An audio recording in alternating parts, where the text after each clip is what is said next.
မောင်မိုက်တော်ညနေရံတွင်စစ်တီအပေါင်းကိုဥဆောင်ပြီးစစ်တူကြီးနှင့်အရာရှိတို့သည်မိတုံများဆွဲကင်ကမြင်းဖြင့်ဒေါဒနာပြုရန်ထွက်ခွာလာကြသည်သူတို့သည်ဧကရမင်း၏အမိန့်တော်အတိုင်းမင်းဆက်တဲ့အတွက်အနေရရှိနိုင်သောမျိုးဆက်အကျွင်းကြံအားလုံးကိုအပြတ်ရှင်းလင်းရန်အမိန့်ပေးလိုက်သည်ရှေ့တကားအနောက်တကားနှင့်ဘေးတကားအကုန်ပိတ်ထားတယောက်မှလွတ်မသွားစေနှင့်ဟုစစ်တူကြီးကအော်ဟစ်အမိန့်ပေးလိုက်သည်မိတုံဆွဲထားသောစစ်တီများသည်စစ်တူကြီးအိမ်တော်၏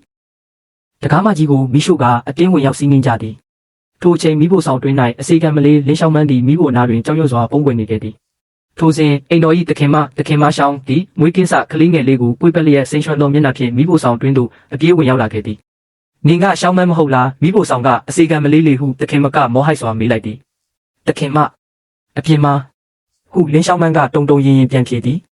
ငါသိတယ်တေချာနားထောင်မိဖို့ဆောင်နောက်မှာကြောင်မီသွေးတဲ့လှုပ်ဝက်လန်းရှိတယ်အဲ့ဒီကနေသွားပါဟုတခင်မကကလေးငယ်ကိုသူ့မထန်ထည့်ပေးရင်ပြောလိုက်သည်တခင်မသည်ရွှေရင်ထိုးလေးကိုကလေး၏ပုခတ်ဆတွင်ထိုးပေးလိုက်သည်မဖြစ်ဘူးတခင်မသမီးကအစေခံမလေးပါဟုရှောင်းမန်းကငိုယိုကညှင်းဆန်ခဲ့သည်အခုချိန်မှာနင်ဘာမှမဟုတ်တော့ဘူးနင်ဟာသူရှင်တန်ဖို့တခုလေးသောလမ်းပဲရှောင်းမန်းကလေးကိုကာကွယ်ပေးပါဟုတခင်မကမျက်ရည်ကျလျက်တောင်းပန်လိုက်သည်စစ်တီတို့မိဖို့ဆောင်ထင်းရှူယုံအစေခံအိမ်တွေအထိတခုမှမကြမ်းအောင်ရှာကြဆန်းဟုအပြင်မှစစ်တီများ၏အော်တန်ထွက်ပေါ်လာသည်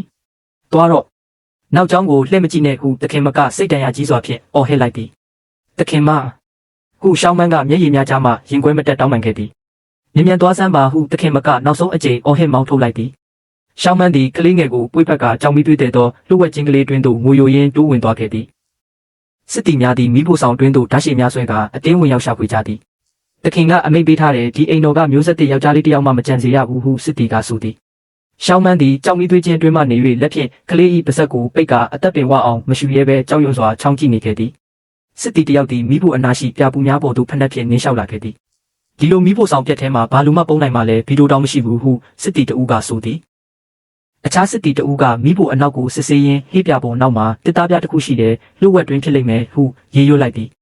ကြွက်တွေကိုဂယုဆိုင်မနေနဲ့ရှေ့ဘက်သွားကြည့်ရအောင်ရှေ့ဘက်မှာရှင်းလို့မပြီးသေးဘူးဟုဆိုကစစ်တီများထွက်ခွာသွားကြသည်ထိုအခါမှရှောင်းမန်းသည်ကလေးငယ်ကိုပွေ့ဖက်ကလှုပ်ဝက် underground လိုင်ကောင်းအတိုင်းအပြင်သို့တိုးထွက်လာခဲ့သည်ကျင်းဝမှထွက်လာစဉ်ရှောင်းမန်း၏နှက်ခမ်းတွင်သွေးဆများပေကျန်နေပြီးလမ်းပေါ်သို့လဲကျသွားခဲ့သည်သူမသည်မီးလောင်ပြင်ကြီးဖြစ်နေသောအိမ်တော်ကြီးကိုလှည့်ကြည့်ကမျက်ရည်ကျလိုက်သည်တခင်မကနင့်ကိုငါလက်ထဲအပ်ခဲ့တာပဲငါလင်းရှောင်းမန်းဒူးထောက်သွားရပါစေနင့်ကိုအပြင်ရောက်ခေါ်ထုတ်သွားပါမယ်ဟုရှောင်းမန်းကကလေးငယ်ကိုကြည့်ကဂတိပြုလိုက်သည်ထိုစဉ်လမ်းမပေါ်တွင်စစ်တီများမြင်းစိမ့်စီး၍လှည့်ကင်းလှည့်နေကြသည်မြို့တကားကိုပိတ်လိုက်ဘသူမှမြို့ထဲကထွက်လို့မရဘူးကလေးပွေထားတဲ့သူတွေ့ရင်ချက်ချင်းဖမ်းဆီးကြစမ်းဟုစစ်တီများကအော်ဟစ်ကြေညာနေသည်မြို့တကားပိတ်လိုက်ပြီလားဟုရှောင်းမန်းကကြောက်လန့်တကြားရေရွတ်လိုက်သည်သူမသည်ပုံကွယ်ရင်လမ်းကြားအတိုင်းပြေးလွှားခဲ့ရာခေါင်းတလားဆိုင်တစ်ဆိုင်ရှိသို့ရောက်ရှိသွားခဲ့သည်ရှောင်းမန်းသည်ခေါင်းတလားဆိုင်တကားကိုအာကိုတကြီးခောက်လိုက်သည်အဖိုးအိုတဦးကတကားကိုနည်းနည်းဟင်းကြည့်ကဒီတဝက်ညနေကြီးမှာခေါင်းတလားဆိုင်တကားကိုလာခောက်တာပါလားဟုမေးလိုက်သည်အဖိုးကူညီပါဦးအသက်ကိုကယ်ပါဦးဟုရှောင်းမန်းကတောင်းပန်လိုက်သည်အပြင်မှာစစ်တီတွေလိုက်ဖမ်းနေတာမဟုတ်လားလိုက်ဖမ်းခံနေရတာစစ်တူကြီးအိမ်တော်ကမလားဟုအဖိုးအိုကရေရွတ်လိုက်သည်အဖိုးရဲ့သမီးပုံဖို့နေရာလေးတစ်ခုလောက်ပဲလိုချင်တာပါမိုးလင်းတာနဲ့ထွက်သွားပါမယ်ဟုရှောင်းမန်းကငိုရိုတောင်းပန်ခဲ့သည်အဖိုးအိုကကလေးငယ်ကိုကြည့်ကနင်ဘယ်နှစ်ရှိပြီလဲဒါကဟုမေးလိုက်သည်12ပါဒါသမီးရဲ့မောင်လေးပါဟုရှောင်းမန်းကလိန်ညာပြောလိုက်သည်ငါမြင်းမလေးတာအသက်ရှင်နေရင်နင်နဲ့မတိမ်မရိမ့်ပဲငါနောက်ကိုလိုက်ခဲ့ဟုအဖိုးအိုကတနာကျင်နာစွာဖြင့်ခေါ်ဆောင်သွားခဲ့သည်အဖိုးအိုသည်အိမ်နောက်ဖက်ရှိခေါင်းတလားကြီးတစ်ခုထံခေါ်ဆောင်သွားခဲ့သည်မနက်ဖြန်မနက်မြို့ရှိဘက်ကဇောအိမ်ကအဖွားအိုတကြိုဖို့ရှိတယ်ဒီခေါင်းတလားကနှစ်ထပ်လုထားတာအပေါ်မှာအဖွားအိုအလောင်းရှိပြီးအောက်မှာဌာပနာပစ္စည်းထည့်ဖို့အခန်းပါတယ်အဲ့ဒီမှာပုံလို့ရတယ်ဟုအဖိုးအိုကရှင်းပြလိုက်သည်နင်းနဲ့တော့ကျင်းတာပေါ့ဒါပေမဲ့နင်တို့နှစ်ယောက်လဲနေလို့ရပါတယ်ဟုအဖိုးအိုကဆက်ပြောသည်ဘယ်လောက်ကြာမလဲအဖိုးဟုရှောင်းမန်းကမေးလိုက်သည်မြို့ပြင်ထွက်ဖို့အစစ်ဆေးတွေကြော်ပြီးရင်နေရာလွတ်တစ်ခုမှာငါနင်တို့ကိုထုတ်ပေးမယ်3နာရီ3ပြူဟာလောက်တော့အောက်ထားရမယ်ဟုအဖိုးအိုကဆိုသည်ရပါတယ်အဖိုးသမီးရပါတယ်မောင်လေးလည်းခံနိုင်ပါတယ်ဟုရှောင်းမန်းကဆိုသည်ရှောင်းမန်းသည်ကလေးငယ်ကိုပွေ့ဘက်ကခေါင်းတလား၏အောက်ထပ်လှုပ်ဝက်ခန်းတွင်သို့ဝင်လဲလိုက်သည်အဖိုးအိုကခေါင်းတလားအဖုံးကိုမပိတ်မီသမီးလေးတီးခံထားတော်ဟုတတိပေးလိုက်သည်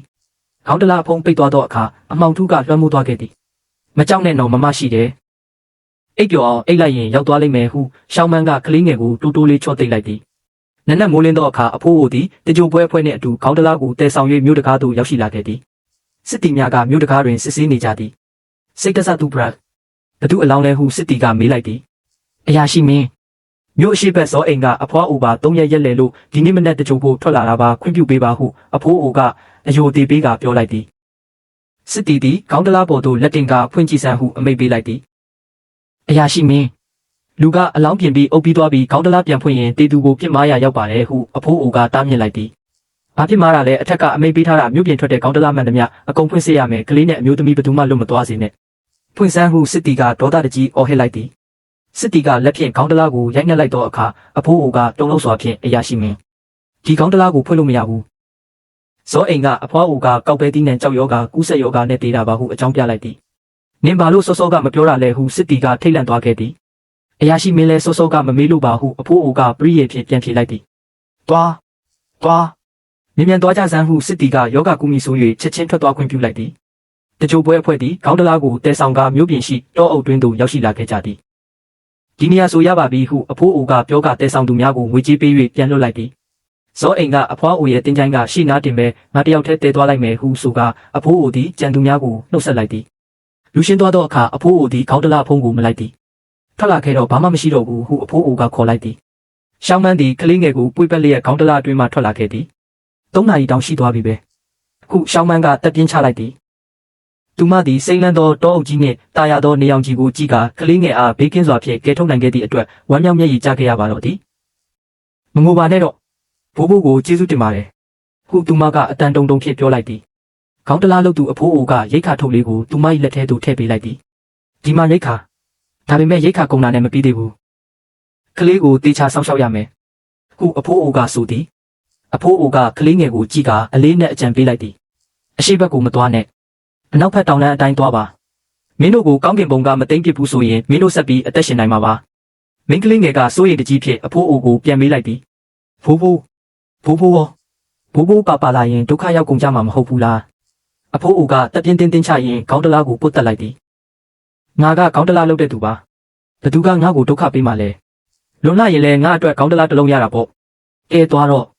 မိုးမမောင်ခင်မြန်သွားကြမင်းကလေးငယ်သည်အဖိုးအိုအားနှုတ်ဆက်ကတောင်လန်းအတိုင်းစစ်ပေးရှောင်များကြားမှခက်ခဲစွာခရီးဆက်ခဲ့သည်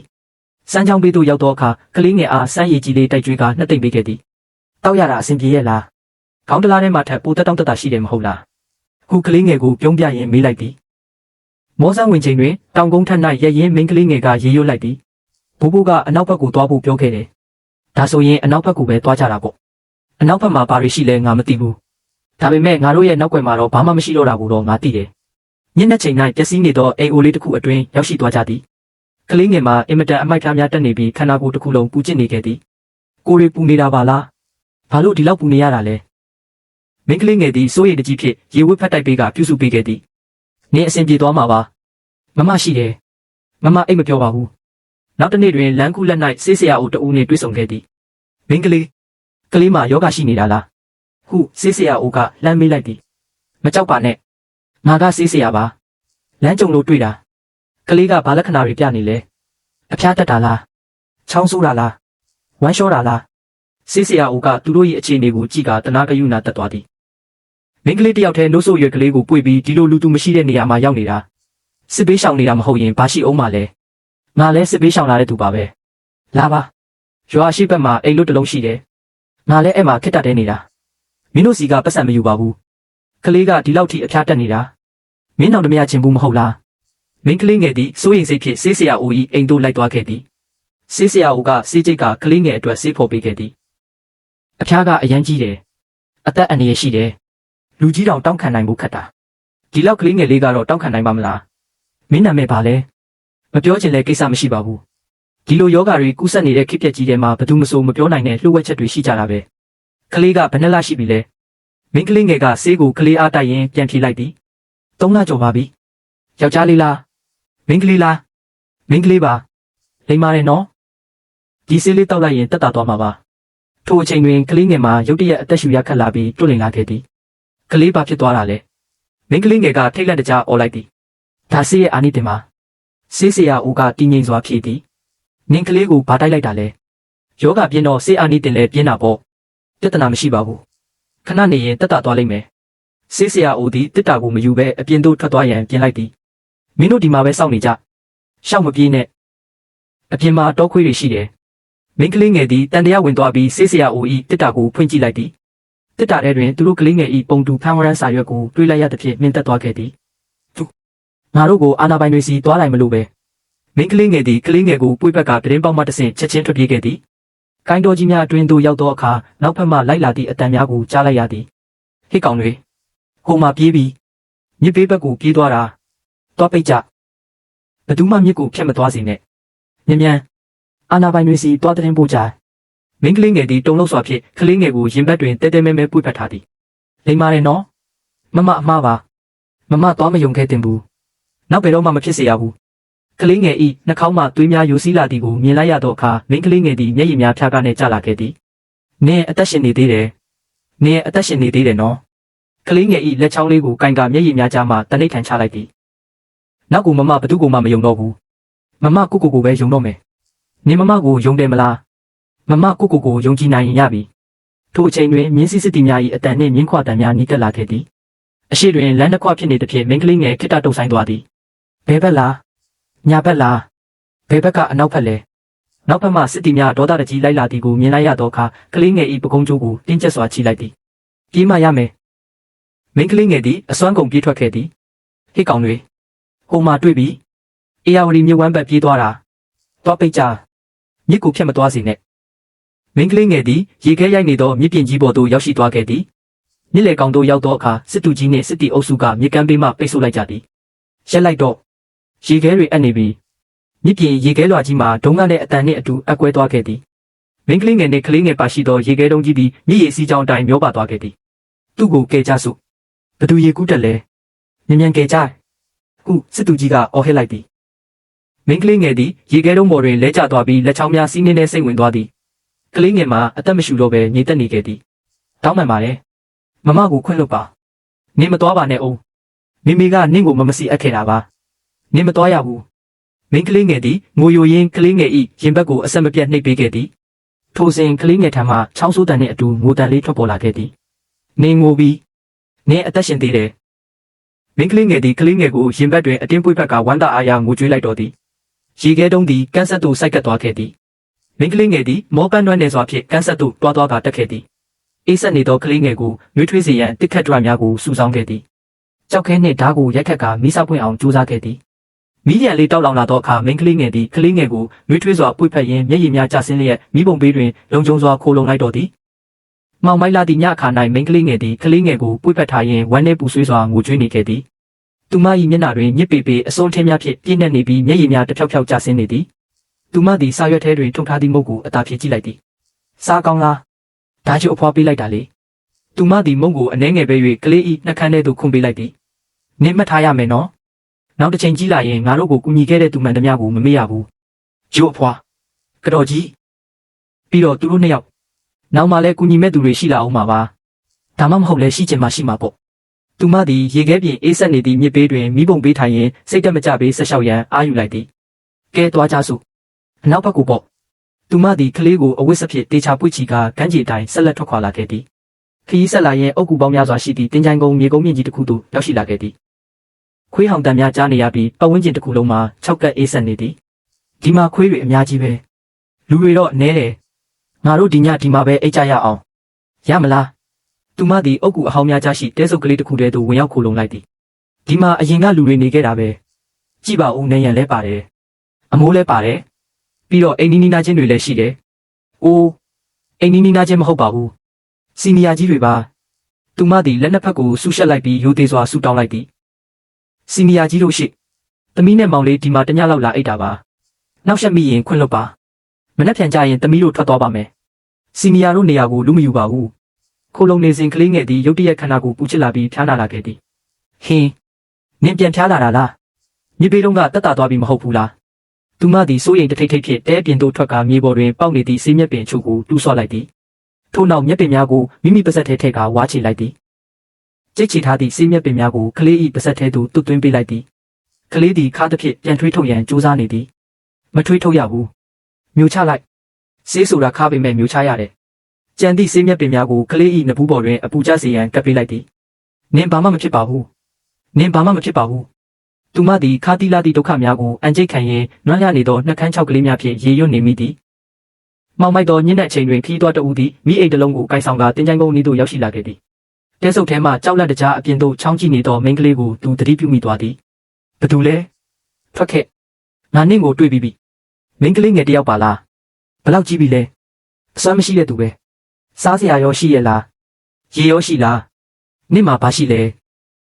မင်းကလေးငယ်သည်ကြောက်ရွံ့စွာဖြင့်သူမ၏လက်ဝတ်လက်စွပ်လက်ကောက်ကိုချွတ်ပြလိုက်သည်ဒီဒါလေးရှိတယ်ရေနဲ့စားစရာတွေလဲပေးပါလူစိမ့်သည်လက်ကောက်ကိုကြည့်လိုက်ပြီးမေးလိုက်သည်ဒီလက်ကောက်ကဘသူဟာလဲသမီးအမေဟာပါနေ့အမေရောလူစိမ့်သည်လက်ကောက်ကိုယူလိုက်ပြီးသူ၏ရေဘူးနှင့်မုတ်ကိုမြေကြီးပေါ်သို့ချပေးလိုက်သည်ရေမုတ်လက်ကောက်ကိုယူလိုက်တော့မင်းကလေးငယ်သည်မုတ်နှင့်ရေဘူးကိုအမြန်လန်းယူလိုက်သည်လူစိမ့်သည်မိအိမ်ကိုကန်မြောက်ကပတ်ဝန်းကျင်ကိုဝေ့ကြည့်ရင်ပြောလိုက်သည်ဒီနေ့နေ့လေကတောင်အောက်မှာစစ်သားတွေကိုငါတွေ့ခဲ့တယ်အနောက်ဘက်ကိုဆက်သွားပါသူတို့လိုက်ရှာနေတာကလေးပွေထားတဲ့အမျိုးသမီးကိုသူသည်မိန်းကလေးငယ်ကိုစိုက်ကြည့်ကလမ်းညွှန်ချက်ပေးလိုက်သည်အနောက်ဘက်ကိုသွားပါတောင်တန်းကြီးရဲ့နောက်ွယ်မှာတောင်ရှိတယ်တောင်ပေါ်မှာစိတ်ရှင်သူတယောက်ရှိတယ်အရင်ကစစ်တပ်ဆရာဝန်ဖြစ်ပြီးလူတော်များများကိုကူညီခဲ့ဘူးတယ်နင်းသွားပြီးကန်ဆန်းကြည့်ပါဒါပေမဲ့တောင်ကိုကြော်ဖို့ဆိုတာနင်းလိုကလေးမလေးတယောက်အတွက်တော့မိန်းကလေးငယ်သည်ဇွဲရှိသောမျက်လုံးများဖြင့်စိုက်ကြည့်ကပြတ်သားစွာပြောလိုက်သည်ကြော်နိုင်ပါတယ်လူစိမ့်သည်ပြုံးလိုက်ပြီးကောင်းပြီဒါဆိုငါသွားတော့မယ်နင်ငါ့ကိုတွေးခဲ့တယ်လို့ဘသူကမှမပြောနဲ့ငါလည်းနင့်ကိုတွေးခဲ့တယ်လို့ဘသူကမှမပြောဘူးအဲ့ဒီစိတ်ရှင်တဲ့သူကအကျင့်နည်းနည်းစိမ့်ပေမဲ့စိတ်သဘောထားမကောင်းတာတော့မဟုတ်ဘူးနင်သူ့ကိုတွေ့ရင်လှည့်ပတ်မပြောနဲ့အမှန်တိုင်းပဲတိုက်ရိုက်ပြောခီးသွားထွက်ခွာသွားပြီးနောက်မိန်းကလေးငယ်သည်သူမ၏လက်ကောက်ရာထင်ချန်ခဲ့သည့်လက်ကောက်ဝတ်ကိုကြည့်လိုက်သည်အမေလက်ကောက်လေးကအသက်နှစ်ချောင်းကိုလဲလှယ်ပေးနိုင်ခဲ့တယ်တန်ပါတယ်သူမသည်ကလေးငယ်ကိုကြောမှာတေချာပိုးလိုက်သည်တွားကြစို့တောင်ကိုကြော်ကြမယ်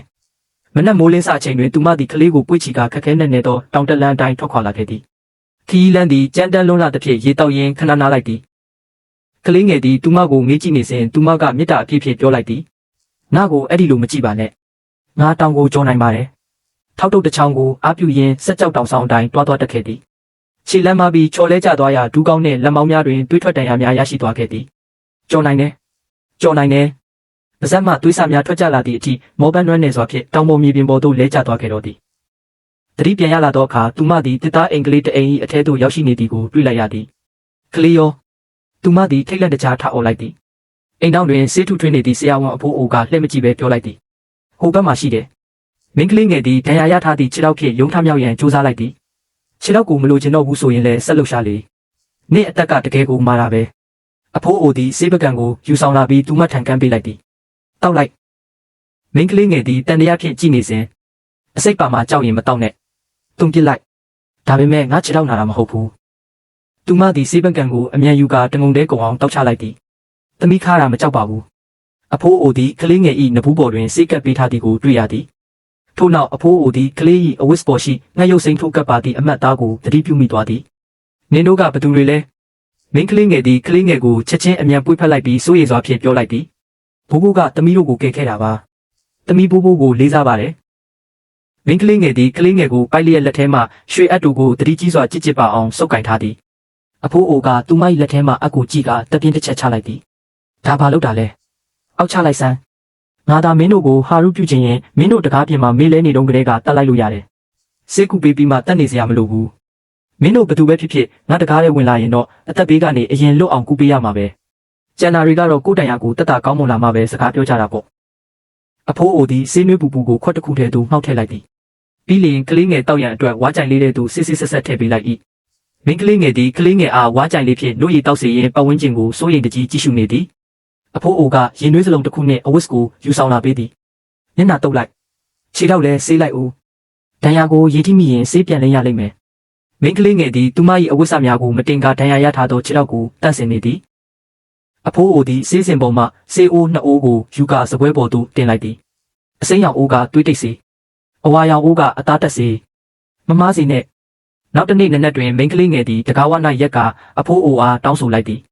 အဖိုးသမီးကိုစေကူတာနီးတွေတင်ပေးပါအဖိုးအိုကခင်းခုန်နေရင်မှလှည့်ကြည့်လိုက်သည်မင်းလိုကလေးမလေးတယောက်ကဓာရီကိုတင်ယူပြီးဘာလို့မလို့လဲအတုံးဝင်လို့ပါအဖိုးအိုကတပြင်းချရင်ဆိုလိုက်သည်တင်ကျင်တဲ့သူတွေအများကြီးပဲဒါပေမဲ့အဆုံးထိဘယ်နှယောက်ကပို့ဆွဲနိုင်လို့လဲသမီးပို့ဆွဲနိုင်ပါတယ်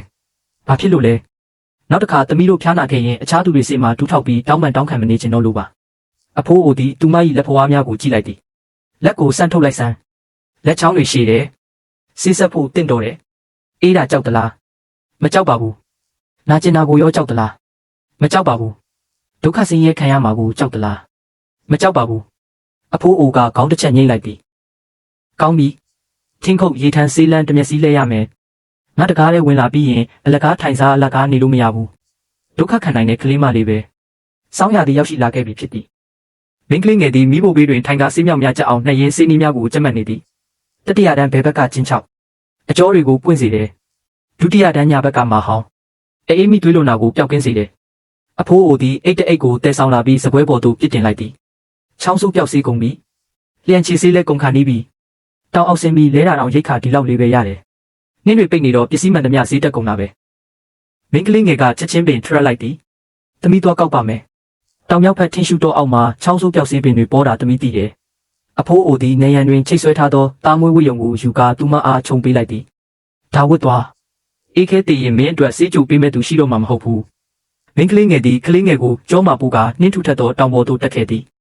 တောင်ဆောင်ကြောက်တုံးများကြားတွင်ပွင့်နေသောဆေးဖက်ဝင်အဝါရောင်ပန်းလေးများကိုဂယုတဆိုင်ခူးယူခဲ့သည်အိမ်သို့ပြန်ရောက်သောအခါဆေးမြောက်များကိုတေချာလေးဖြက်ကပြင်ဆင်နေသည်အဖိုးအိုသည်တစ်တတလုံးကိုမိဖို့ဘေးသို့ယူဆောင်လာကဖွင့်လှစ်လိုက်သည်မင်းလိထားတဲ့ဆေးတွေကိုတေချာသိမ်းဆည်းထားဒါတွေကအဖိုးတန်တယ်စောင်းတွင်းကြီးရောက်ပြီးအဖိုးအိုသည်တကားကိုပိတ်ကသတင်းပေါက်မှအပြင်ဘက်သို့လှမ်းကြည့်လိုက်သည်အပြင်ဘက်တွင်လေမုန်တိုင်းများတိုက်ခတ်နေသည်ဘာမှမဖြစ်ဘူးသွားအိတ်တော့ညနေချိန်တွင်အဖိုးအိုသည်ဓာတ်တစ်ချောင်းနှင့်ဆေးတစ်တာကိုပြင်ဆင်နေသည်သူသည်ကလေးငယ်၏စုပ်ဖွားနေသောအဝတ်စားများကိုတေချာပြင်ဆင်ပေးလိုက်သည်တကားကြမှအပြင်ဘက်ကိုတတိထားကြည့်လိုက်သည်ထိုစဉ်မိန်းကလေးငယ်နိုးလာခဲ့သည်အဖိုးနိုးလာပြီလားလိုက်လာတဲ့သူတွေရောက်လာပြီလူ9ယောက်နဲ့ခွေး2ကောင်နောက်နိုင်ဝက်လောက်ဆိုဒီကိုရောက်တော့မယ်အဖိုးအိုသည်တကားကိုဖွင့်လိုက်သည်တောင်နောက်ဘက်မှာရေခဲလိုင်ကူတစ်ခုရှိတယ်ဒီလမ်းအတိုင်းတက်သွားအဆုံးထိရောက်ရင်ကြောက်တုံးတုံးတုံးထထားတာတွေ့လိမ့်မယ်အဲ့ဒါလိုင်ကူကပဲကူထဲရောက်ရင်လိုင်ကူအထက်ဘက်ကိုဆက်သွားလမ်းခွဲ3ခုတွေ့ရင်ဘယ်ဘက်လမ်းကိုရွေးသွားတေချာမှတ်ထားနော်ဘယ်ဘက်လမ်းကိုသွားရမယ်မင်းကလေးငယ်သည်မျက်ရည်များဝိုင်းလာခဲ့သည်အဖိုးကရောငါဒီနေရာကိုရှင်းလင်းပြီးသူတို့ကိုတခြားဘက်ရောက်အောင်လမ်းလွဲခေါ်သွားမယ်မင်းကလေးငယ်သည်ကြေလောင်စွာငိုကြွေးလိုက်သည်မရဘူးဒါမင်းနဲ့တိုင်ပင်နေတာမဟုတ်ဘူးလင်းဆောင်မန်းဒီနေ့နည်းနည်းအတွင်းမင်းမာရီတည်ယူခဲ့တယ်လေဆေးပင်ခွဲခြားတာဆေးကြိုတာအစိတ်ဖြေတာဒဏ်ရာကုတာတွေမင်းတက်မြောက်ခဲ့တယ်မဟုတ်လားအဲ့ဒါတွေနဲ့တင်မင်းသူ့ကိုခေါ်ပြီးအသက်ရှင်အောင်နေထိုင်ဖို့လုံလောက်နေပြီအဖိုးသမီးတို့နဲ့အတူတူလိုက်ခဲ့ပါ3ယောက်ဆိုရင်နီလက်တစ်ခုခုတော့ရှိမှာပါ3ယောက်ဆိုရင်ဘယ်သူမှလွတ်မှာမဟုတ်ဘူးတယောက်တည်းဆိုရင်တော့လွတ်နိုင်တယ်ဟွာချင်းကိုခေါ်သွားအသက်ရှင်အောင်နေပါအဖိုးလည်းအသက်ရှင်ရမယ်နော်ငါဘာဖြစ်လို့လဲမိုးမလင်းခင်မြန်သွားတော့မင်းကလေးငယ်သည်နှင်းမုန်တိုင်းကြားတွင်ကလေးငယ်ကိုပိုက်လျက်ရေခဲလိုင်ကူစီသို့ပြေးလာခဲ့သည်သူမသည်ကလေးငယ်အားလိုင်ကူအတွင်းသို့ဘေးကင်းစွာတွန်းပို့ပေးလိုက်သည်လိုင်ကူအမောင်ထဲတွင်မင်းကလေးငယ်သည်ရှူရှိုက်တံမြန်လျက်ကလေးငယ်ကိုရင်ခွင်ထဲကြစ်ပါအောင်ပတ်ဖက်ထားသည်ကလေးလေးမှတ်ထားနော်ဒီတောင်ပြင်ဘက်မှာမင်းအသက်အတွက်သူများအသက်နဲ့လဲပေးခဲ့တဲ့သူတယောက်ရှိတယ်ရင်းရဲ့အမိကအဖိုးချင်းနဲ့မင်းကြီးပြင်းလာရင်အဲ့ဒါကိုဘယ်တော့မှမမေ့ပါနဲ့နော်မင်းကလေးငယ်သည်မျက်ရည်များစီးကြလျက်ကလေးငယ်အားချော့တဲ့ရင်အေးဆက်လာသောညဉ့်ရံကိုဖျက်တမ်းနေတော့သည်လင်းဆောင်မှန်သည်ရင်ခွင်ထဲမှညီငယ်လေးကိုမတ်တက်ရက်လျက်ပွေ့ဖက်ထားသည်သူမသည်စမ်းချောင်းရေအေးထဲသို့လက်စနုပ်ကသွေးစားနှင့်အညစ်အကြေးများကိုဆေးကြောလိုက်သည်ထို့နောက်ရေဆက်လက်ဖြင့်ညီငယ်လေး၏နှကမ်းဖျားကိုခတ်တာတို့ထိပေးလိုက်သည်သူမ၏မျက်နှာပေါ်တွင်ပင်ပန်းနွမ်းနယ်မှုများနှင့်အတူသွေးရရွှံ့ရများပေးကျန်နေသည်လမ်းခရီးတွင်အဖိုးအိုဆေးစရာတဦးနှင့်ဆုံတွေ့ခဲ့ကြသည်အဖိုးအိုကလင်းဆောင်မှန်၏ညီငယ်လေးကိုကြည့်ကာတပြင်းချလိုက်သည်ဒီကလေးကအေးတံပတဲအထိဝင်သွားပြီးသွေးပါချောင်းဆိုးနေတာပဲမဟာဝါမဲဝမ်နဲ့ကွေ့ကြည့်ကားရှိအပြင်တခြားပါစေသုံးလို့ရသေးလေဦးလေးဟုလင်းဆောင်မှန်ကစိုးရင်တကြီးမိလိုက်သည်အဖိုးအိုကတပြင်းချရင်ခေါင်းခါလိုက်သည်ကြာပြီးကွယ်ခဏပြန်ဖြစ်နေတာနေပေါင်း30မကတော့ဘူးအရင်ကစီးမင်းတွေကြားထဲမှာတညလုံးအေးခဲခဲ့ပူတာမဟုတ်လားအသက်ဆက်ဖို့ဆိုရင်ဟွာလင်ကြီးဟိုးလင်ကြီးမှလွယ်လို့တခြားနည်းမရှိတော့ဘူးလင်းဆောင်မှန်သည်သူမ၏မျက်လုံးများကိုဝိုင်းဆက်သွားအောင်ပြုကြည့်လိုက်သည်ဒါပေမဲ့အဲ့ဒီဆေးက6ကန်းပါးပေါ်မှာပေါက်တာမြောက်ဖက်6ကန်းပါးရံမှာရှိနိုင်တယ်မင်းကလေးငါမင်းကိုတားပရစီဘဲ6ကန်းပါးလဲဦးလေးဟုသူမကဖြတ်မေးလိုက်သည်ဒီလမ်းအတိုင်းမြောက်ဘက်ကိုမိုင်20လောက်သွားရမယ်လမ်းခွဲရောက်ရင်ညာဘက်ကိုကွေ့ပြီးနာရီဝက်လောက်ဆက်သွားပါအဲ့ဒီမှာหนีရဲနေတဲ့ကြောက်တောင်ကြီးကိုတွေ့ရလိမ့်မယ်အဲ့ဒီကြောက်တောင်ရဲ့တောင်ဘက်မျက်နှာစာမှာရှိတယ်ဟွာလင်ကြီးကหนีရဲနေတာအဝေးကကြည့်ရင်တောင်နေရံမှာမီးလောင်နေတယ်လို့ပဲအန်ဒီရဲ့တေချာပေါက်များတယ်ကျေးဇူးအများကြီးတင်ပါတယ်ဦးလေးဟုသူမကဝမ်းသာအားရပြောလိုက်သည်သူမသည်ညီငယ်လေးကိုပွေကရှေ့သို့ချက်ချင်းထွက်ခွာရန်ပြင်လိုက်သည်မင်းကလေးအဲ့ဒီ6ကန်းပါးမှာနှစ်စဉ်အသက်ပြောက်တဲ့သူတွေမနှဲဘူးတေချာစဉ်းစားစမ်းပါဟုအဖိုးကလှမ်းအောင်ပြောလိုက်သည်တေချာစဉ်းစားပြီးပါပြီဦးလေးဟုသူမကပြတ်သားစွာပြန်ဖြေခဲ့သည် အဖိုးအိုသည်ထွက်ခွာသွားသောလင်းရှောင်မန်၏နောက်ကျောကိုကြည့်ကာတပြင်းချလိုက်သည်ကလေးတစ်ယောက်ကိုပွေပြီးသွားရတာပင်ပန်းလှပါတယ်ဒါပေမဲ့ဒီမိန်းကလေးရဲ့မျက်လုံးတွေထဲမှာတေးချင်းတရားထက်ပိုကြောက်စရာကောင်းတဲ့တနိဋ္ဌာန်ကိုငါတွေ့နေရတယ်မတ်ဆောက်လာသော6ကမ်းပါးကြီးသည်တိမ်တိုက်များအထက်တွင်ထိစပ်နေသည်လင်းရှောင်မန်သည်ဆူးရှသောလေတိုးတံများနှင့်အတူ6ကမ်းပါးထိပ်တွင်ရပ်လိုက်သည်သူမသည်ရင်ခွင်ထဲမှညီငယ်လေးကိုညှတာစွာကြည့်လိုက်သည်ခါးတွင်ချီထားသောချင်းတောင်းကြီးကိုမြေကြီးပေါ်သို့တာတာယာယာချလိုက်သည်ချင်းတောင်းထဲတွင်တားမွေးများနှင့်တရွက်ချောက်များကိုခင်းပေးလိုက်သည်သူမသည်ညီငယ်လေးကိုချင်းတောင်းထဲသို့ဂယုတစိုက်ထည့်ပေးလိုက်သည်မမဆေးသွားခုတ်လိုက်အောင်မယ်ဒီမှာပဲခဏစောင့်နေနော်ခဏလေးပါပဲမမချက်ချင်းပြန်လာခဲ့မယ်သူမသည်ညီငယ်လေး၏ပါးပြင်ကိုရင်နာစွာနှမ်းရှိုက်လိုက်သည်ထို့နောက်ကြောက်တောင်နေရန်အတိုင်းအောက်သို့ဆွန်စားကဆင်းခဲ့သည်သူမ၏ခြေထောက်နှင့်လက်ချောင်းများတွင်သွေးဆံများစိမ့်ထွက်လာသည်6ကမ်းပါးအကြောင်းထဲတွင်ပေါက်ရောက်နေသောနေရဲသည့်ဟွားလင်ကြီးစစ်တစ်ဦးကိုတွေ့လိုက်ရသည်သူမသည်အသက်ကိုလောင်းကြီးထက်ကလက်လန်း၍စစ်တစ်ဦးကိုဆွဲဆွတ်လိုက်သည်စစ်တစ်ဦးကိုရလိုက်သည်နှင့်သူမသည်ဝမ်းသာလွန်၍မျက်ရည်များစီးကျလာခဲ့သည်ရပြီမမရလာပြီဟုငိုရှိုက်ရင်းအော်ပြောလိုက်သည်သူမသည်တရားရထားသောကောက်ဝှက်ဖြင့်မျက်ရည်များကိုတုပ်လိုက်သည်တောင်ထိပ်သို့ပြန်ရောက်သည်နှင့်မိမွေးကဆေးအိုးကိုတီးလိုက်သည်စစ်တစ်ဦးများကိုအပိုင်းပိုင်းပဲ၍ရေနှင့်အတူကြိုးချက်လိုက်သည်ထို့နောက်ညီငယ်လေးကိုပခုံးတွင်လွှဲထားသောစစ်တစ်တာကြီးနှင့်အတူပွေ့ချီလိုက်သည်ငါတို့ဆက်သွားကြရအောင်တောင်တန်းများကြားတွင်သူမသည်ညီငယ်လေးကိုပွေ့ကာရှေ့သို့လှမ်းလျှောက်ခဲ့သည်တက်မှုကပြောဘူးတဲ့တောင်ဘက်ကိုသွားရင်မင်းမှုသူတွေမရှိဘူးတဲ့အစိုးရရဲ့လက်တံတွေလည်းဒီအထိမရောက်နိုင်ဘူးသူမသည်ရင်ခွင်ထဲမှညီငယ်လေးကိုကြည့်ကာအပြုံးဆင်လိုက်သည်ပါဇက်မဖွင့်တဲ့ဦးအရေးကြီးတာတွေပြောနေတာရှေ့တွင်တောင်ဆောင်များပတ်လည်ဝိုင်းရံထားသောရွာလေးတစ်ရွာကိုတွေ့လိုက်ရသည်တစ်သားမျောစင်ပေါ်မှကင်းဆောင်သူများကသူမကိုတတိထားမိသွားကြသည်ဘယ်ကသူလဲကင်းတပ်ဖွဲ့ကမဟုတ်ပါဘူးရွာတကားဝသို့ရောက်သောအခါအသက်လက်ပိုင်းအမျိုးသမီးတဦးနှင့်ရွာသားများကတားဆီးလိုက်ကြသည်မင်းဘသူလဲမိန်းကလေးဘယ်ကလာတာလဲမြောက်ဘက်ကပါမြောက်ဘက်ကဘယ်နေရာလဲအဝေးကြီးကပါဟုလင်းရှောင်မန်ကခတ်တိုးတိုးပြန်ဖြေလိုက်သည်အမျိုးသမီးကလင်းရှောင်မန်ကြောထက်မှစစ်တစ်တာကိုကြည့်လိုက်သည်မင်းကျောကစစ်တစ်တာရဲ့ကြေးတိချိတ်ကစစ်တပ်သုံးပစ္စည်းပဲဒါဘသူပေးတာလဲအဖိုးအိုစစ်ဆရာဝန်တယောက်ပေးတာပါသူဆုံးသွားပါပြီငါနဲ့လိုက်ခဲ့လန်ဖုတ်ဖုတ်ကမင်းကိုတွေ့ချင်နေတယ်ဘန်းပေါ်အိတ်လေးထဲတွင်စပင်ဖြူဖြူနှင့်အဖွားအိုလန်ဖုတ်ဖုတ်သည်မိဖို့ဘေးတွင်ထိုင်နေသည်နာမည်ဘလို့ခေါ်လဲမိန်းကလေးလင်းရှောင်မန်ပါအသက်ဘယ်လောက်ရှိပြီလဲ73နှစ်ပါရင်ခွင်ထဲကကလေးကဘသူကလေးလဲ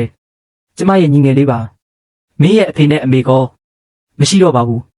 အဖွားအိုကတစ်တာကိုဖွင့်ခိုင်းလိုက်သည်ဖွင့်လိုက်စမ်းကျူးခင်ရှူကဘယ်ရာဒီမှာခွေရတာလဲဖူဇန်ဖျူစီရဲ့အစိတ်ကိုဘလို့ပယ်ရတာလဲစောင်းဥရာဒီအကုန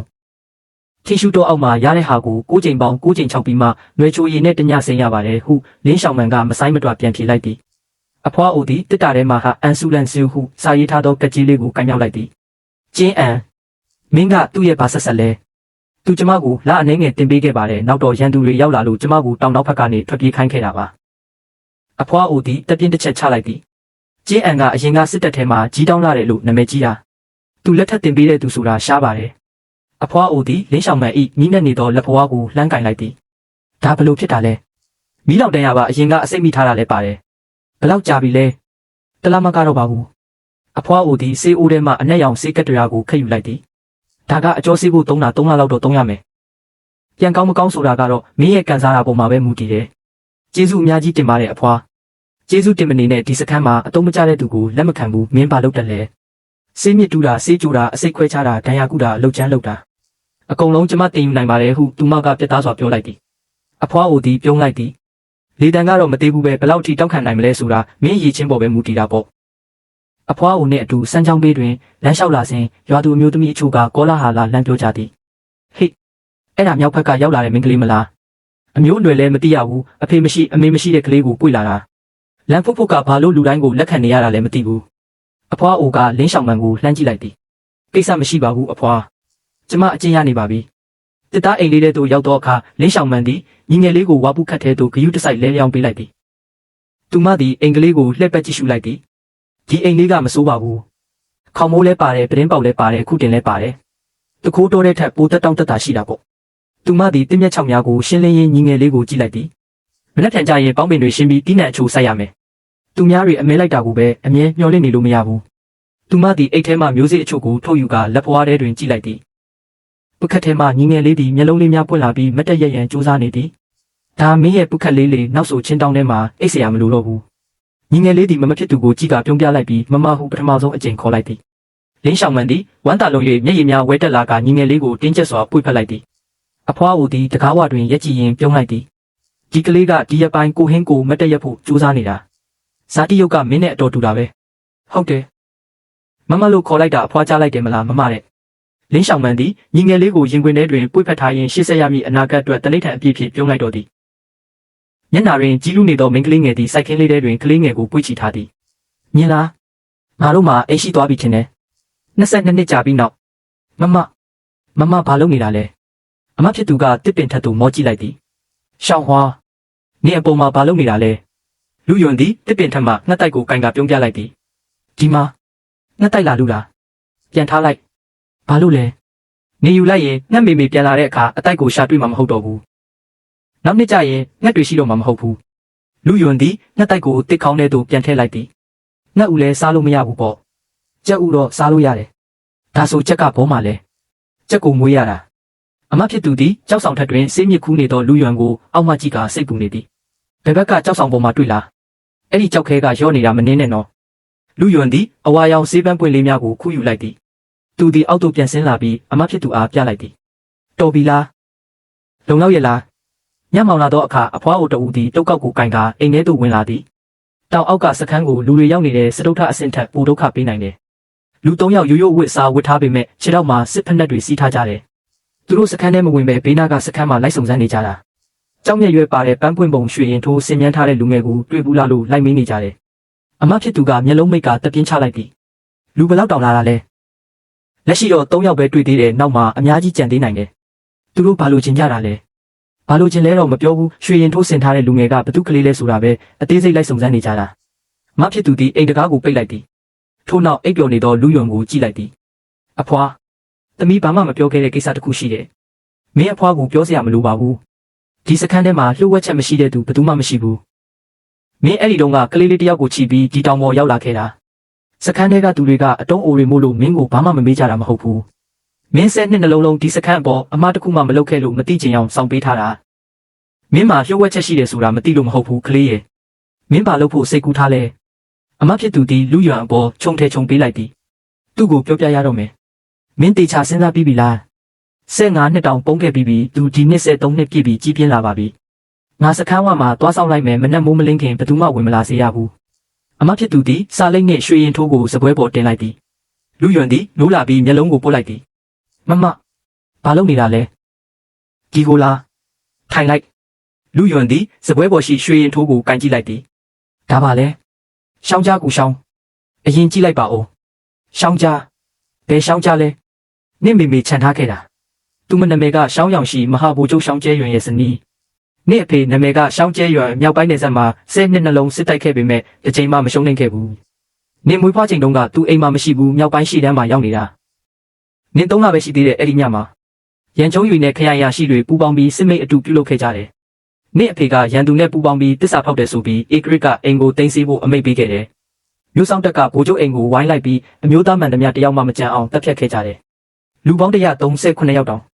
အမဖြစ်သူသည်မျက်ရည်များဝိုင်းလာခဲ့သည်နင့်မေမေကနင့်ကိုခေါ်ပြီးနောက်ဖေးဘက်ကနေထွက်ပြေးခဲ့တယ်ဖိုကနောက်လုပ်တဲ့အလုပ်ယုံထဲမှာနင့်ထက်10နှစ်ကြီးတဲ့အလုပ်သူမလေးတယောက်ရှိတယ်သူမကနင့်မေမေရဲ့ရွှေရင်ထိုးကိုနင့်အဝတ်ကြားထဲထိုးထည့်ပေးခဲ့တယ်သွေးနဲ့ရေးထားတဲ့ဒီစာကိုလက်ညှိုးနဲ့ရေးပြီးလှုပ်ဝက်လန်းကနေနင့်ကိုခေါ်ထုတ်သွားခိုင်းခဲ့တာလူယွန်သည်စိတ်လှုပ်ရှားစွာဖြင့်မေးလိုက်သည်အဲ့ဒီအလုပ်သူမလေးကမလား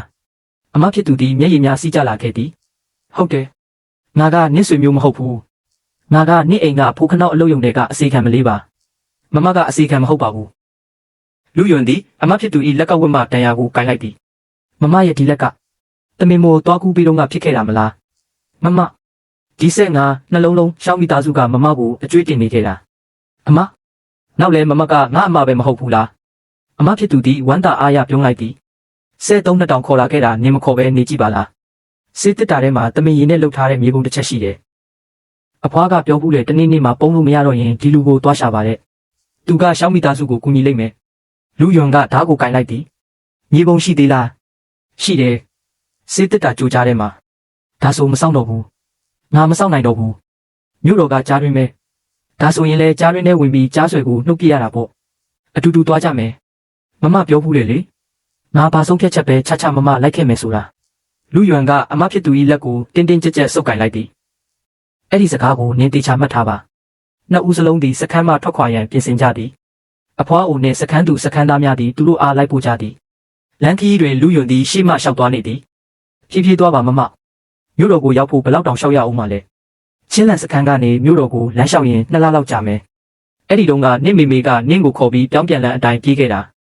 မြို့တော်ကနေတောင်ဘက်ကိုတောက်လျှောက်ခဲ့ရတာလူယွန်သည်တကိုင်းကိုတတခုတ်ထွင်ရင်းလျှောက်လာသည်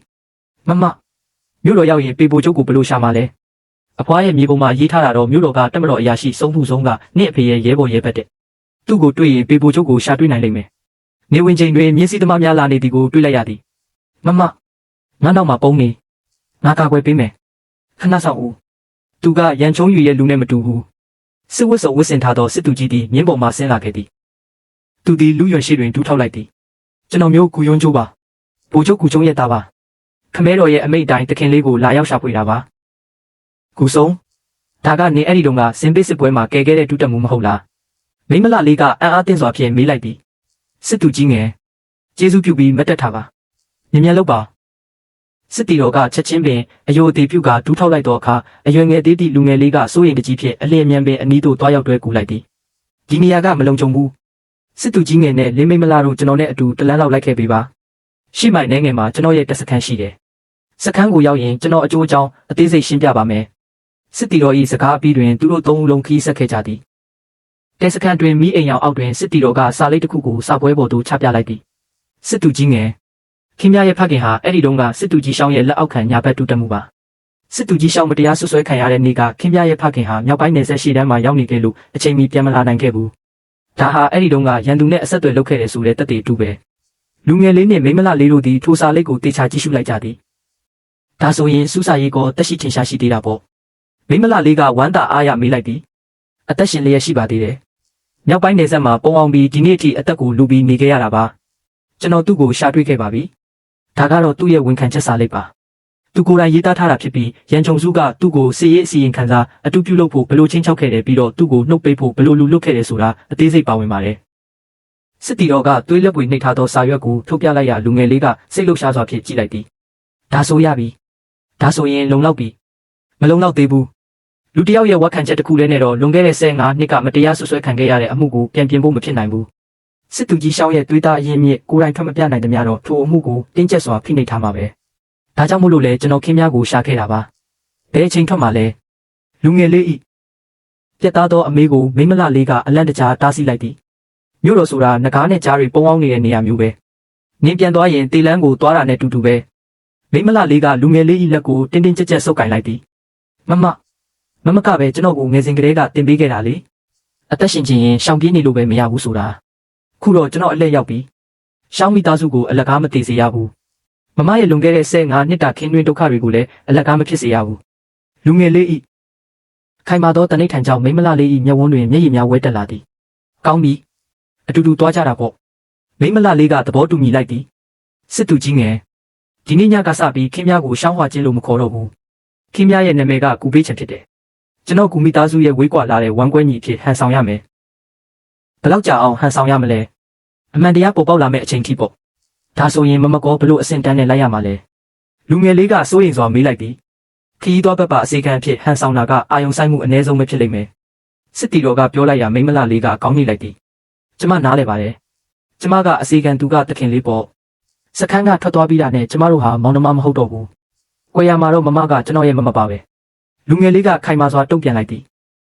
ထို့နောက်မြို့တော်ဤတကားမကြီးပွင့်သွားပြီးစစ်တီတော်များနှင့်အတူအဝိစာတရက်စွာဝစ်ဆင်ထားသောစစ်သူကြီးနှင့်လူငယ်လေးတို့မြို့ရင်းသို့ဝင်ရောက်လာကြသည်တက်မတော်ဝဲဘက်စခန်းတက်မှုဂူယွန်တန်မြို့တော်သို့ပြန်လာပါပြီနောက်ကပါလာတာကတော့မိသားစုဝင်တွေနဲ့အစေခံတွေဖြစ်ပါတယ်ကင်းဆောင်စစ်တီများ၏အကြောင်းကြားမှုအပြီးတွင်သူတို့သည်လှုပ်ဝက်စခန်းတစ်ခုသို့ရောက်ရှိသွားကြသည်ဒီဟာကအရှိမြို့မှာရှိတယ်ဒီကနေ3 မိုင်လောက်ဝေးတယ်ဒါပေမဲ့ခင်ဗျားတို့သွားလို့မရဘူးရန်ဂျုံစုရဲ့အောက်လက်ငယ်သားတွေမြို့တစ်ခုလုံးမှာပြည့်နေတယ်ခင်ဗျားတို့အမတ်တွေတဲကမိသူကိုမဆိုတွေ့တာနဲ့မှတ်မိသွားနိုင်တယ်ဒါဆိုရင်တောလိုက်ပွဲပြီးကြရင်ရောတောလိုက်ပွဲအပြီးကြရင်ဧကရစ်မင်းမြတ်ကခင်ဗျားကိုကိုယ်တိုင်လာရှာလိမ့်မယ်ခင်ဗျားဘသူကိုမှသွားရှာစရာမလိုဘူးအခြားတစ်ဖက်တွင်လှုပ်ဝက်အဆောက်အဦတစ်ခုအတွင်း၌ရန်ဂျုံစုသည်ရရှိထားသောသတင်းကိုဖတ်ရှုပြီးမိရှုလိုက်သည်ချင်းလုံးမှာပထမရန်စာဆင်မြန်းထားတဲ့လူငယ်တစ်ယောက်မင်းနောက်တစ်ခေါက်ထပ်ပြောစမ်းမှန်ပါတယ်တခင် တောင်သားပြတွေတွေ့ခဲ့တဲ့လူငယ်ရဲ့ခါမှာချိတ်ထားတဲ့ပရမများဟာမြောက်ပိုင်းနယ်ဆက်ဧကရရဲ့တန်းစာပါလက်ရှိမှာတော့အဲ့ဒီလူငယ်ဟာစခန်းမှာမရှိတော့ဘဲဘယ်သွားမှမသိရပါဘူးသူ့ကိုရှာနေတာ15နှစ်ရှိပြီနောက်ဆုံးတော့တပြားတယောက်ရဲ့နှုတ်ကနေသတင်းထွက်လာခဲ့ပြီပဲရန်ချုံစုကအန်ကျိတ်ကပြောလိုက်သည်ဒီလူငယ်လေးကခုပမာလဲမင်းတို့စုံစမ်းနေတော့မဲလားသတင်းအရဆိုရင်သူဟာပုံအောင်မှုအချိန်လုံလောက်အောင်ရခဲ့တာမို့မြောက်ပိုင်းကိုဥတီပြေးသွားတာဖြစ်နိုင်ပါတယ်မြောက်ပိုင်းဟုတ်လားမြို့တော်ကိုဥတီနေတာပါအောက်သို့အမိန့်ထုတ်လိုက်စမ်းဂူမီသားစုကိုစုံစမ်းခိုင်းလိုက်ဂူဆုံးရဲ့သားဂူယွန်စန်းဒီရဲ့ပိုင်းတွင်မြို့ကနေထွက်သွားခြင်းရှိမရှိအပြင်မှာဘာတွေလုပ်ခဲ့လဲဘသူတွေနဲ့တွေ့ခဲ့လဲဆိုတာအသေးစိတ်စုံစမ်းစီပြီးတော့တောလိုက်ပွဲရဲ့လုံခြုံရေးအဆောက်စည်ရင်းကိုလည်းငါစီတဆောင်ပို့ခိုင်းလိုက်တခင်ကြီးတောလိုက်ပွဲရဲ့လုံခြုံရေးစည်ရင်းကိုအမြဲတမ်းတက်မတော်တက်မှုယုံကပဲကင်တွေ့တာပါကျွန်တော်တို့လူတွေပါဝင်လို့မရပါဘူးမရအောင်လုပ်လိုက်တောလိုက်ပွဲဆိုတာဧကရမင်းမြတ်အဲ့ဒီကလေးကိုတွေ့နိုင်မဲ့တခုလေးသောနေရာပဲငါသာဂူယွန်စန်းဆိုရင်လည်းတောလိုက်ပွဲကိုပဲရွေးချယ်မှာပဲစောင်းဦးတောလိုက်ပွဲကျင်းပတာတစ်တောအုပ်တွင်းသို့ဧကရမင်းမြတ်နှင့်အချွေရံများမြင်းစည်း၍ဝင်ရောက်လာကြသည်ဧကရမင်းမြတ်သည်တမင်တကောင်ကိုတွေ့ရှိ၍မြဖြင့်တစ်ခတ်ရန်ပြင်လိုက်စဉ်မြင်းမှလမ်းဖြတ်၍ရုတ်တရက်တုံးလောက်သွားသည်မြင်းကိုတားကြဆန်းမြက်လောက်ကြရန်ချုံစုကအော်ဟစ်လိုက်သည်ထိုစဉ်အဖြူရောင်ဝတ်စုံဝတ်လူငယ်လေးတဦးသည်မြင်းကိုကျွမ်းကျင်စွာစီးနှင်း၍အရှင်ပရိတ်အုပ်ကဧကရမင်းမြတ်၏ရှေ့တွင်ဒူးထောက်လိုက်သည်ပြည်သူဝန်ထမ်းကူပေးချံမင်းမြတ်၏မြင်းကိုလမ်းစီခဲ့မိသည့်အတွက်တေတံနှင့်ထိုက်တံပါသည်ဧကရမင်းမြတ်သည်လူငယ်၏ပါဇက်ပေါ်ရှိအမာရွတ်နှင့်ခါထမပရမများကိုစူးစိုက်ကြည့်လိုက်သည်မင်းနာမည်ပါလဲပြည်သူဝန်ထမ်းကူပေးချံပါငါထပ်မေးမယ်မင်းနာမည်ပါလဲလူငယ်လေးကဖြင်းညင်းစွာမတ်တက်ထရက်လိုက်ပြီးလက်ထဲမှရွှေစံထိုးနှင့်ပရမများကိုမြှောက်ပြလိုက်သည်ပြည်သူဝန်ထမ်းရှောင်းဟွာခြင်းပါကျွန်တော်ရဲ့ဖခင်ဟာစင်ပေးစစ်သူကြီးရှောင်းစန်းရွံဖြစ်ပြီးမိခင်ကတော့ရှောင်းမင်းသမီးရောက်ရှိဖြစ်ပါတယ်ရှောင်းမိသားစုတစ်မျိုးလုံးကိုမျက်ခံရတဲ့ညမှာကျွန်တော်ဟာကဲတင်သူတွေရဲ့အကူအညီနဲ့လွတ်မြောက်ခဲ့ပြီးတဲကန်နာရမှာ15နှစ်တိုင်ပုံအောင်နေခဲ့ရပါတယ်မင်းမြတ်ရှောင်းမိသားစု139ယောက်လုံးဟာနိုင်ငံတော်ကိုတစ္ဆာဖောက်တဲ့တပုံတွေမဟုတ်ပါဘူးမတရားအဆွဆွဲခံခဲ့ရတဲ့တစ္ဆာရှိဝန်ထမ်းတွေပါထို့နောက်တဲစခန်းအတွင်း၌ဧကရမင်းမြတ်၏ရှိတွင်အမှုကိစ္စကိုစစ်ဆေးကြသည်ရန်ဂျုံစုကစာလိပ်ကိုကြည့်ရင်အလန့်တကြားဖြင့်ရှောက်ထားလိုက်သည်မင်းမြတ်အရှင်မင်းမြတ်ကိုရှောက်ထားเสียရှိပါတယ်ခုလိုမတိရတဲ့လူငယ်တယောက်ကဗရမများတစင်းနဲ့မတိသူရေးထားတဲ့တွေးစာတစ်စောင်ကိုကင်ပြီးအမှုကိုပြန်ပြင်ဖို့တောင်းဆိုနေတာဟာပြည့်ရတစ်ခုဖြစ်နိုင်ပါတယ်ဧကရမင်းမြတ်ကရန်ဂျုံစုကိုအေးဆက်စွာကြည့်လိုက်သည်ငါမှမေးစရာတစ်ခုပဲရှိတယ်မင်းအဲ့ဒီတုန်းကရှောင်းစန်းရွံရန်သူနဲ့အဆက်အသွယ်လုပ်တဲ့တပ်တွေကိုကိုယ်တိုင်တွေ့ခဲ့ရတာလားကျွန်တော်မျိုးဟာအရင်မင်းမြတ်၏အမိန့်တိုင်းဥပဒေတိုင်းဆောင်ရွက်ခဲ့တာပါ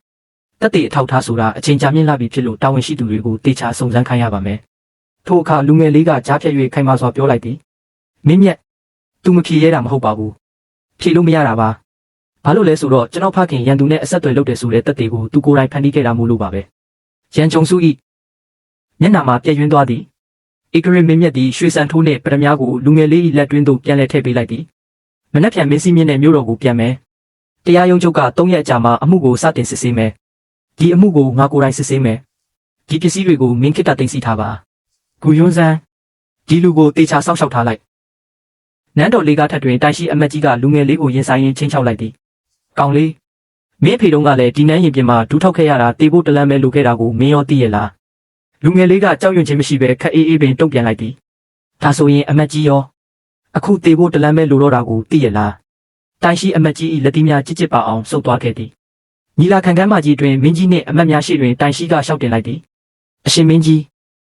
းစိတ်ရွံစစ်သူကြီးရေဒီယိုနှင့်ရန်သူထံလှုပ်ဝက်သတင်းပေးခဲ့မှုဟာအရင်မင်းကြီးကိုယ်တိုင်တေချာအမိန့်ချခဲ့တဲ့အမှုဖြစ်ပါတယ်။ခုတော့မသိရင်မသိကြောင်းအကောင်လေးတစ်ယောက်ကကြောက်စိမ့်နဲ့အတိတ်ကပစ္စည်းနှင်းငယ်ပြပြီးအမှုကိုပြန်ပြင်ချင်နေပါတယ်။ဒီအမှုမှာတန်တရားဖြစ်ဖွယ်၃ချက်ရှိပါတယ်။ပထမချက်စောင်းအိမ်တော်ပျက်စီးခဲ့တာ15နှစ်ရှိပြီဖြစ်ပြီးဒီကောင်လေးဘယ်ကလာမှန်းဘာသက်သေမှမရှိပါဘူး။ဒုတိယချက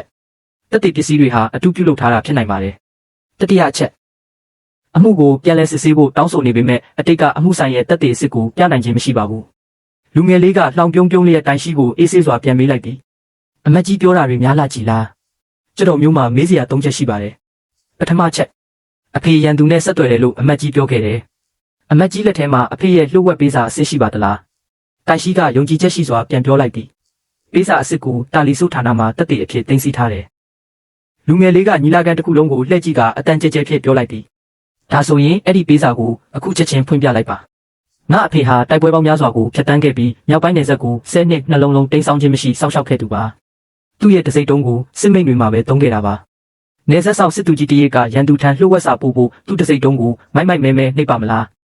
လူငယ်လေးကရွှေစံထိုးတစ်ခုကိုထုတ်ပြလိုက်သည်ဒီစံထိုးဟာစောင်းအိမ်တော်ရဲ့ဘိုးဘွားပိုင်ပစ္စည်းဖြစ်ပါတယ်စံထိုးရဲ့အောက်ခြေမှာနန်းတွင်းလက်ရဌာနရဲ့နှစ်အမှတ်သားပါပါတယ်အရှင်မင်းကြီးစစ်ဆေးကြည့်ပါ15နှစ်ကစစ်သူကြီးအိမ်တော်အတွက်အထူးပြုလုပ်ပေးခဲ့တဲ့လက်ဝတ်ရတနာစီရင်မှာဒီပုံစံကွက်တိပါပါတယ်ဒါကိုရောအမတ်ကြီးကနန်းတွင်းမှတ်တမ်းတွေကိုအတုလုပ်ထားတာလို့ပြောချင်တာလားဆက်လက်ပြီးလူငယ်လေးကသွေးကွက်များပါသည့်လိပ်စာလွှာတစ်ခုကိုထုတ်ပြလိုက်သည်ဒီသွေးစာကတော့မိခင်ဖြစ်သူကလက်ချောင်းကိုကိုက်ပြီးရေးခဲ့တာပါသွေးထွက်နေတဲ့လက်နဲ့ရေးခဲ့ရတာမို့စာလုံးတွေကအပြည့်စုံမပေါ်ပါဘူးအတုလုပ်ချင်တဲ့သူဆိုရင်ကိုယ့်လက်ချောင်းကိုကိုယ်တိုင်ကိုက်ဖြတ်ပြီးမှဆောင်းကတော့ရဲ့လက်ရည်အတိုင်းတူအောင်ရေးရမှာပါအမတ်ကြီးအဲ့ဒီလိုအတုလုပ်နိုင်တဲ့သူတွေ့ဘူးလို့လားထို့နောက်တော့ခါလောက်တစ်ခုကိုထုတ်ပြလိုက်သည်ဒီတက်ရှိတော့ဟာအဖေမြောက်ပိုင်းစစ်မြေပြင်မသွားခင်ကိုယ်တိုင်ပြုလုပ်ခဲ့တာပါရန်သူစီကတင်စီရမိတဲ့ရွှေတွေနဲ့ပြုလုပ်ခဲ့တာဖြစ်ပြီးစစ်တမ်းမှတ်တမ်းမှာရက်စွဲကွက်တိပါပါတယ်ဒါတွေကိုအတုလို့ပြောချင်ရင်အမတ်ကြီးအခုချက်ချင်းအတုတယောက်ကိုရှာခိုင်းလိုက်ပါထိုစဉ်တန်ချက်ကဝစ်စစ်သူကြီးတူဝင်ရောက်လာပြီးတစ်တာတစ်လုံးကိုမင်းကြီးထံဆက်တလိုက်သည်အရှင်မင်းကြီးကျတော်မျိုးမှာတင်ပြစရာတက်တည်နှစ်ခုကြံပါသေးတယ်စစ်သူကြီးကတစ်တာထဲမှာစာလွှာကိုထုတ်ယူကပြလိုက်သည်ဒီစစ်တမ်းဟာအတိတ်ကလှုပ်ဝက်ပေးစာဆိုတဲ့ပစ္စည်းပါပဲစာလုံးတွေကစောင်းစိမ်းရွယ်စစ်သူကြီးရဲ့လက်ရည်နဲ့တူပေမဲ့မင်းမျိုးစားမတူပါဘူးစစ်တမ်းမှာထင်းမင်ကိုတုံးထားပြီးဒီစာမှာတော့စီမင်ကိုတုံးထားပါတယ်15နှစ်ကြာပြီးနောက်မင်းနှမျိုးရဲ့အယောင်ကွဲပြားမှုကိုမျက်စိနဲ့တင်ကြည့်ုံနဲ့သိနိုင်ပါတယ်ဒါဟာလိမ်လည်ပြုလုပ်ထားတဲ့အတူပါထို့နောက်စစ်သူကြီးကအခြားစာလွှာတစ်ခုကိုထုတ်ပြလိုက်သည်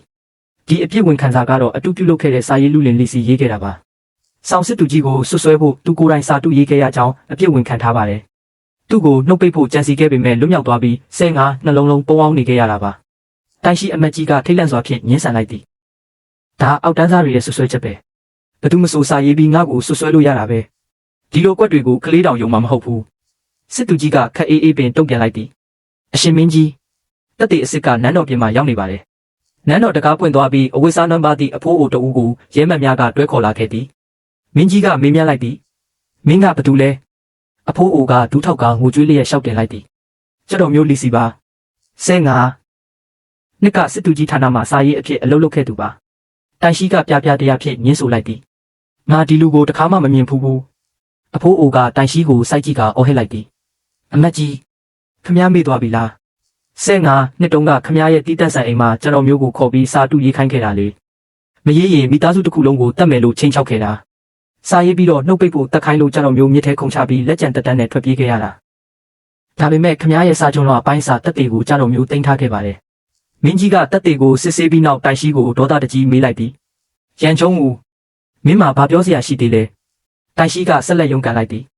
ကျတော်မျိုးမှာတန်ရောစင်မရှိဘဲလုပ်ခဲ့တာမဟုတ်ပါဘူးအရင်မင်းကြီးရဲ့အမိန့်တိုင်းဆောင်ရွက်ခဲ့တာပါဒီအမှုကိုပြန်ပြင်တာဟာအရင်မင်းကြီးကိုစော်ကားတာဖြစ်ပါတယ်လူငယ်လေးကတိုင်ရှိရှိတို့တိုးသွားကဒေါသတကြီးပြောလိုက်သည်အမတ်ကြီးကအရင်မင်းကြီးရဲ့အမိန့်နောက်မှာပုံနေတုံးပဲလားအမတ်ကြီးအတုလုပ်ထားတဲ့တပ်တွေတွေကိုအရင်မင်းကြီးကယုံကြည်ခဲ့ရတာပါမင်းကြီးကို15နှလုံးလုံးလှည့်စားခဲ့ပြီးအခုမှအရင်မင်းကြီးရဲ့ဂုဏ်တိတ်ခါကိုအကြောင်းပြနေတယ်အမတ်ကြီးမျက်စိမောက်အောင်လုပ်ခဲ့တာတွေကိုဘာမှမပြောဘဲဖုံးကွယ်ထားချင်တာလားတိုင်ရှိကတုံလို့စွာမေးလိုက်သည်မင်းဒီနေ့ဒီစကားတွေကိုပြောရဲတယ်ပေါ့လူငယ်လေးကအန်ကိုကြိတ်ကတင်းကျန်းစွာပြန်ပြောလိုက်သည်အမတ်ကြီးတောင်းပန်ရမှာကကြတော်မျိုးရဲ့အဖေနဲ့အမေပါဆောင်းအိမ်တော်ရဲ့တည်ဆုံသွားရတဲ့အသက်38ပါဒါပေမဲ့အမတ်ကြီးအထီးကတောင်းပန်ရမှာကတော့အရင်မင်းကြီးဖြစ်ပါတယ်မင်းကြီးကတီးခန့်နိုင် adjustment အမိန့်ချလိုက်သည်ဆောင်းစိမ်းရွယ်စစ်သူကြီးရဲ့တစ္ဆာဖောက်မှုအမှုကိုပြန်လည်ရုပ်သိမ်းပြီးဂုံတိတ်ခါကိုပြန်လည်မြင့်တင်ပေးသည်ဆောင်းဟွာချင်းကိုစစ်သူကြီးယာတုပြန်လည်အနှင်းသည်ရန်ကျုံးမူ၏အမတ်ယာတုကိုရုပ်သိမ်းပြီးထောင်ထဲသို့အကျဉ်းချစေရဲမှတ်များကတိုင်ရှိကိုဖမ်းဆီးခေါ်ဆောင်သွားစဉ်တိုင်ရှိကအော်ဟစ်လိုက်သည်မင်းနဲ့မင်းဖေကတပုံစံတည်းပဲလူငယ်လေးကခက်အေးအေးပင်တုတ်ပြန်လိုက်သည်ကျတော့သိပါတယ်မင်းကြီးကလူငယ်လေးကိုကြည့်ကပြောလိုက်သည်ဆောင်းဟွာချင်းမင်းဖေကောင်းကင်ဘော်ကနေကြည့်နေရင်ဒီနေ့မှမျက်စိမေးပျော်ရွှင်နိုင်ပါပြီလူငယ်လေးကဦးကောင်းမြုပ်ကအယိုအသေးပေးလိုက်သည်ကျတော့မျိုးအရှင်မင်းကြီးကိုကျေးဇူးတင်ပါတယ်နန်းတော်ပြင်သို့ထွက်လာသောအခါတိုင်လုံးချီတော်ရင်းတွင်ငိုကြွေးနေသောမမကြီးကိုတွေ့လိုက်ရသည်လူငယ်လေးကမမကြီးထံသွားကကူတွဲပေးလိုက်သည်မမကျွန်တော်တို့နောက်ထပ်ပြေးစရာမလိုတော့ဘူးမမကြီးကမျက်ရည်များကြားမှတက်ပြင်းချလိုက်သည်မင်းကြီးပြင်းလာပြီပဲအရင်ကမင်းကိုပွေ့ပတ်ထားတော့ကကလေးလေးပဲရှိသေးတာလူငယ်လေးကမမကြီးလက်ကိုစုပ်ကင်လိုက်သည်မမရဲ့ဒုက္ခတွေမတဲကွဲခဲ့ပါဘူးကျွန်တော်တို့အိမ်ပြန်ကြရအောင်သူတို့နှစ်ဦးသည်အိမ်တို့ပြန်ရန်လက်တွဲ၍ထွက်ခွာသွားကြတော့သည်